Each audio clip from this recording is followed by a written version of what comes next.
Hello, Richard Brown here, coming to you from Washougal, Washington.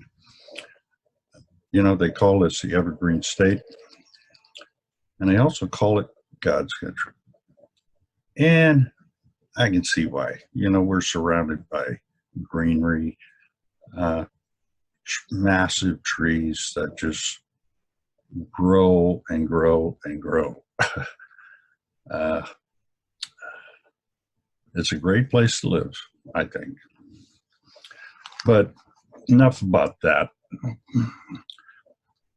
This video, or the title of this video, is called The Power of Belief. It's a topic that I've been wanting to do a video on for the longest time.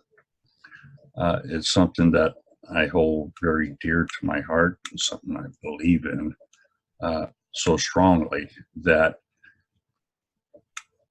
I'm here right now making this video. Just to give you a little history about myself, I was born and raised in the island of Oahu, Hawaii. The correct pronunciation is Hawaii. Now, growing up, I was faced with challenges after challenges. You see, I grew up in an area where we were sort of centrally located between two major housing projects, low-income housing projects. And back in the day when I was growing up, the locals didn't really care for haoles, which is Caucasian, or the Hawaiian word for Caucasian. And so it was kind of tough. I can remember getting in fights left and right, all because of the color of my skin. And then getting in trouble when I went home because I got in a fight. Well, it was kind of a no-win situation, to tell you the truth.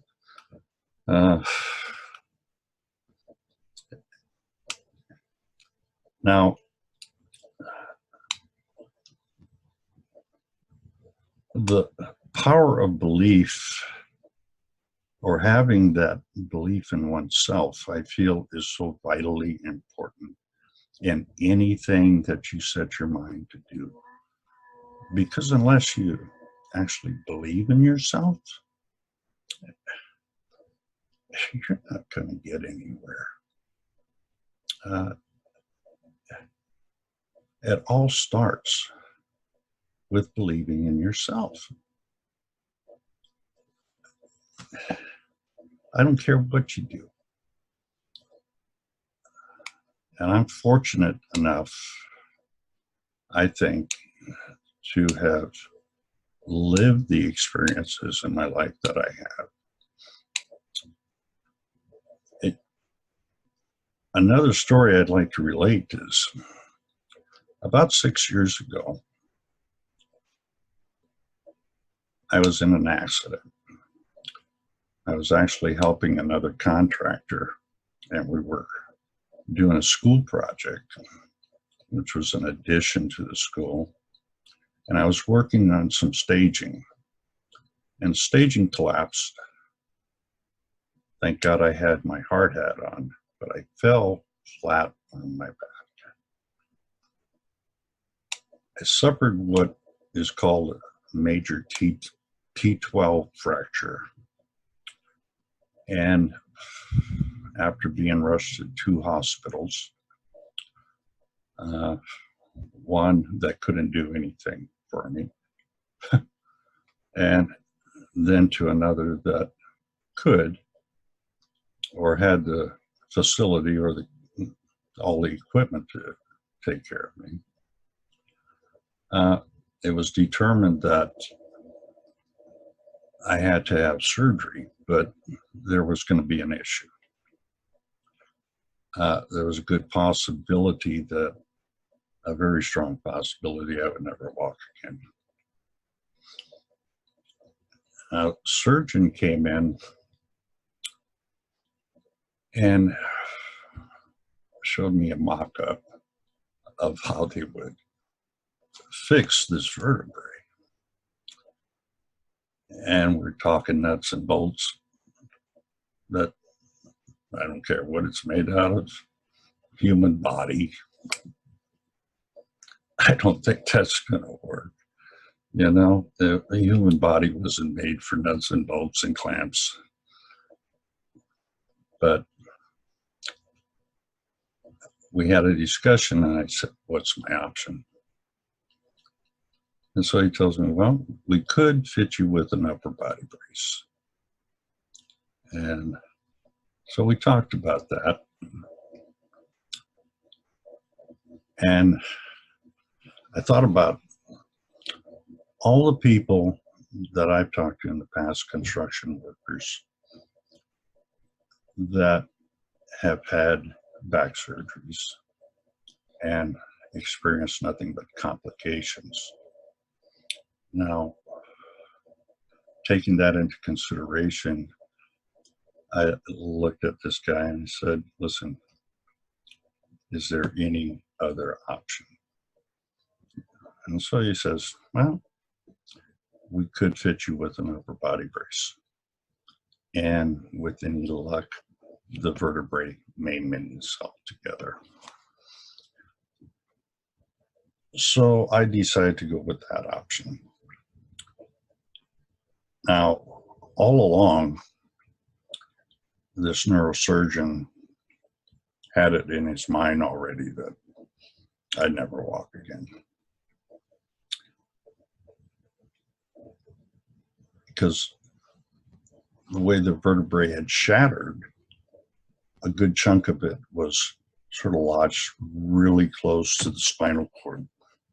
So the slightest complication would have paralyzed me for life. Now, I went for option B. I told him, just fit me with that upper body brace and watch me walk. And I did. A few weeks after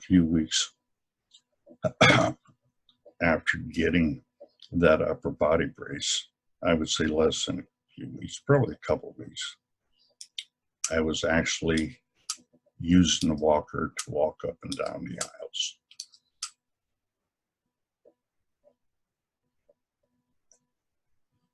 Now, I went through several months of recovery before I was able to walk freely on my own. But on my last visit, after my last MRI, he looked at the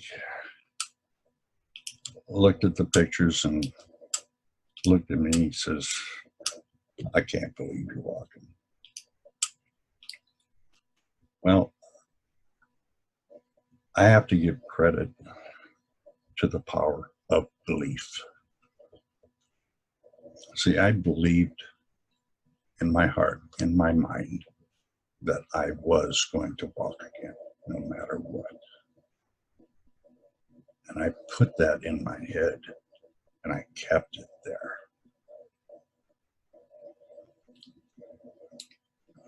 And through the grace of God, I eventually ended up walking.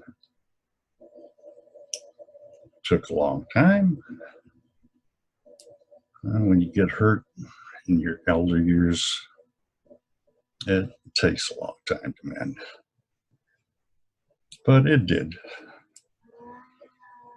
And I owe it all to the power of belief. With that said, know that you can do anything in life, but it all starts there. You have to believe in yourself. You have to know, no matter what trials and tribulations you go through, you are going to succeed. But without that belief, you're not going to go anywhere. So keep that in mind, okay? And if you get any value out of this video, If you think it might help anyone, please feel free to share. I thank you very much. Have a blessed day. Thank you. Bye.